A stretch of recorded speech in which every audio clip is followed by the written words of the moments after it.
Festival merebus diawali dengan Wali Kota Makassar Muhammad Ramdan Pomanto yang berbelanja kebutuhan makanan seperti ubi jalar dan juga pisang. Selain berbelanja, Dani Pomanto juga sekaligus melakukan sosialisasi festival merebus kepada ibu-ibu di pasar tradisional Terong, Makassar. Meski disebut festival, kegiatan merebus tidak dilakukan di satu tempat secara bersamaan. Pemerintah Kota Makassar meminta seluruh ASN dan juga warga merebus bahan makanan di rumah mereka masing-masing.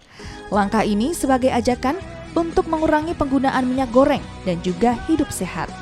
Tentunya harus mengkampanyekan bahwa merebus itu lebih sehat daripada menggoreng.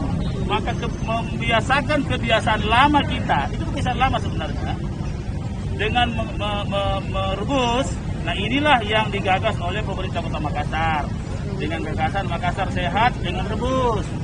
Nah, bukan hanya merebus, semua bahan-bahan rebusan diharapkan 22.000 pegawai Kota Makassar membeli di pasar, berarti pedagang pasar bisa dapat income yang lebih banyak.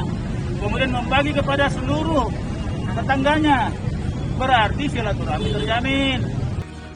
Nantinya, mereka yang merebus makanan diminta untuk membagikan makanan kepada para keluarga, teman, dan juga tetangga. Sebagai ajakan untuk merebus makanan dan mengurangi penggunaan minyak goreng. Nila Rustam, Kompas TV Makassar, Sulawesi Selatan.